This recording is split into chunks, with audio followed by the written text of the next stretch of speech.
Okay, hello again. It's been a minute, as usual. My name's Olivia. I go by the Young Black Professional around here, although I'm starting to question if I'm even still young because I'm in my 30s, my early 30s. In my mind, I'm still young, but to like 20 somethings or maybe even like teenagers and high schoolers, I'm not young. But here I am. So let me scooch down a little bit too. There we go. Boop, boop. All right. If you don't know, I talk about my life experiences in corporate America, then moving to where I am now in nonprofits, but also building a business. So I have my tax, bookkeeping, virtual CFO slash business advisory firm. And I do that. I love it. So that's pretty much what I talk about here. But you're not here for that. You're here because you either are a new manager or you would like to become a new manager, or maybe you just have a manager that you might want to slip some tips to. So, welcome to New Manager Land and I'm trying to help you learn all the things that you'll need to know as a good, not just manager, but as a good leader, hopefully, great leader. And today, this will be like the foundational piece. I hope that this is helpful to somebody or some people, ideally. But I, for the first time, am managing a number of people across two different departments. So I oversee, obviously, the finance department because I am, if you don't know, the fiscal director, pretty much the CFO in my organization, but I also oversee one of the programs.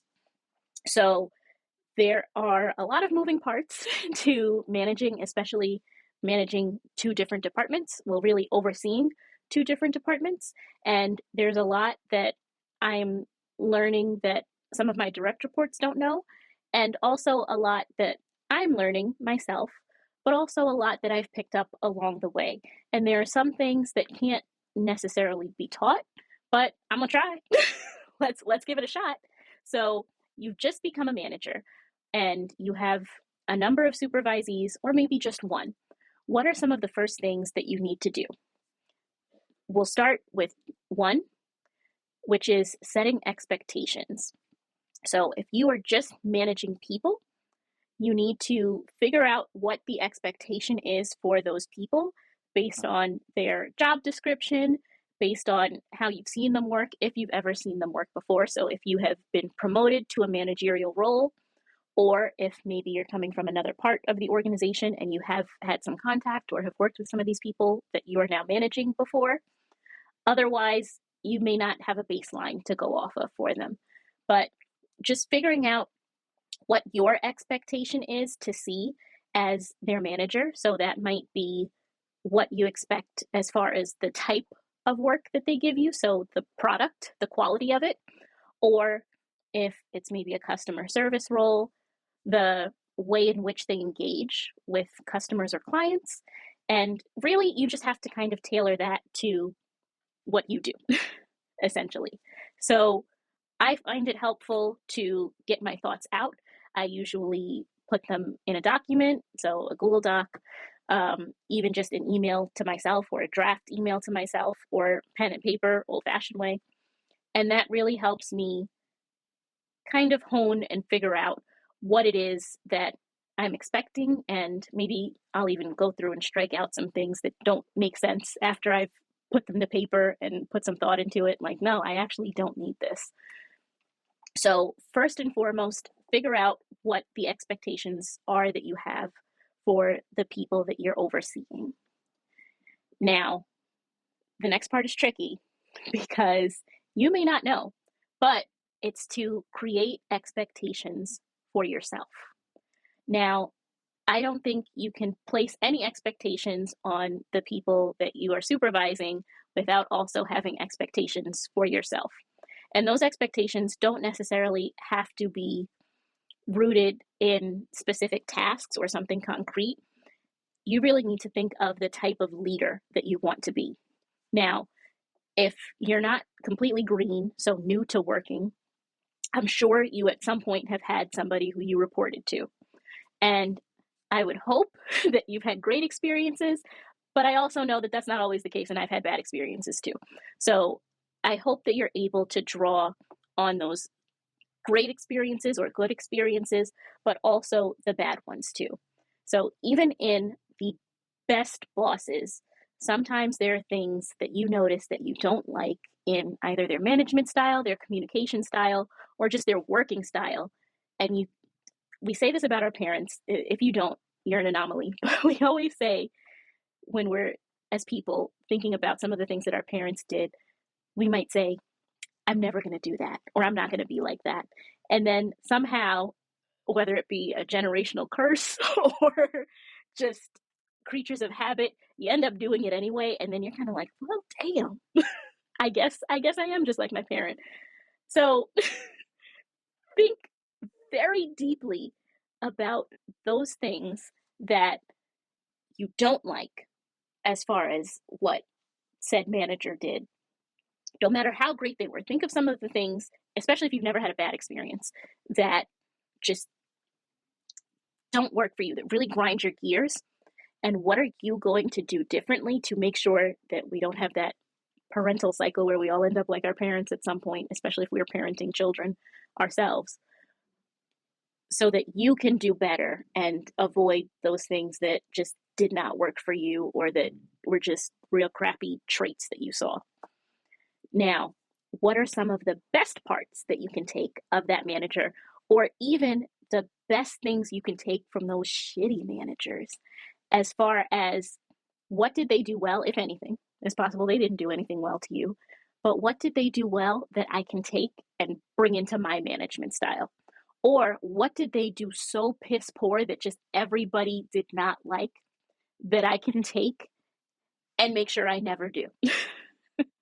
So when I say create expectations for you, before you create any task related or directly impacting your supervisees as far as what is something concrete, work related, that will impact them, think of the manager or the leader that you want to be and the style that you either want to adopt or craft. Maybe you want to take a bunch of different styles and craft your own leadership style.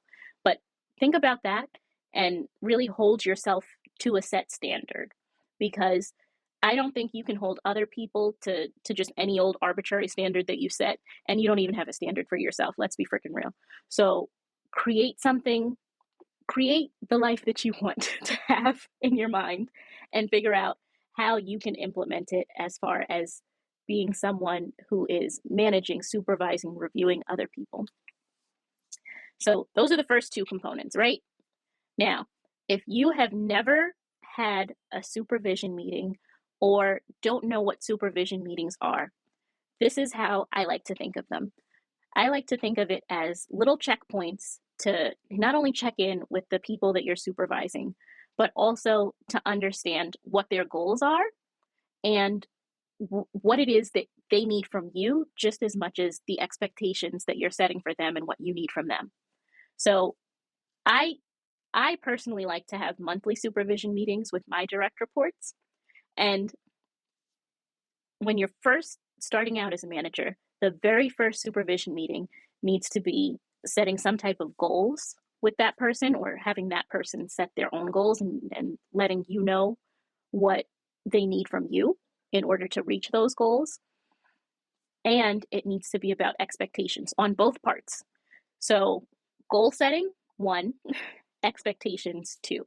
And as a good leader, it's not just you demanding or expecting your supervisees to do things for you, or for you to just set a set of rules or expectations for somebody, but you also have to be receptive to feedback, and you have to take ownership if somebody is not growing under you, because it might be you. The call might be coming from inside the house. And one of the critical characteristics I think a good leader has is self-awareness. Self-awareness and the ability to reflect. Not just reflect on who they are as people, but their actions, the way that a situation went, maybe even reflecting on just their entire outlook for themselves and a department or supervisees. That might be manager or managing, leading 102. This is we're still on 101. So let's get 101 down pat. So back to what I was saying. This first meeting, if you're just meeting this person for the first time, informal, please. Don't suit and tie and button everything up real nice, because you need to, lay some groundwork with this person. But if you've been working with these people that you are managing, or this person that you're now managing, please make this meeting more formal so that they know that you are committed to their success, and you know that this is serious for you to be committed not only to their success, to their growth, but to your own growth too, because this is how you're going to grow as a manager, or even just as a person. Because I think that there are a lot of leadership skills, as much as I'm still iffy on corporate America, as most people should be. I think that there are a lot of leadership skills that transcend corporate life. And also, if you have a formal review process at your organization, what it is that they need to do better for their review, if they want a raise, what it is that they need to do for a raise, or where you would feel comfortable advocating for them to get a raise, because as the supervisor or as the leader, I'm telling you right now, it's your job to advocate for your people. And if you don't want to be a manager or a leader, and a leader as far as a manager, and deal with all of the stress of having to advocate and fight for other people, that's fine. I'm not judging at all. It's a lot. As a matter of fact, I think middle managers are especially underpaid for the type of advocacy and communicative work that they have to do across many levels. So in middle management, you're communicating up with, I don't like to say that people are higher or lower than other people. Something about it just really skews me out, but bear with me here. So you're communicating up to senior management and also down to your supervisees. So you're kind of like the go-between. Now, supervisees here say, we need raises. We did this well. We've raised revenue this much. We've increased satisfaction this much. Or we've just hit all the targets that you set for us. Give us our money. And you now are responsible to go up here, so senior management, and say, listen, my people did this. My people are really holding up the company, and they've done a phenomenal job at it. They need raises. And of course, there's going to be some pushback and some back and forth, but it is your job to fight for your people. And I like to think of it, whenever I'm advocating for somebody else, is as the advocate that I didn't have. Now, I hope that at least under my tutelage, I've always wanted to say that word and have genuine reason to say it, but I hope that under my tutelage, nobody feels unadvocated for, or nobody, I'm sure people will always find a way to say that I did not advocate for them, and if that's the case, I am sorry.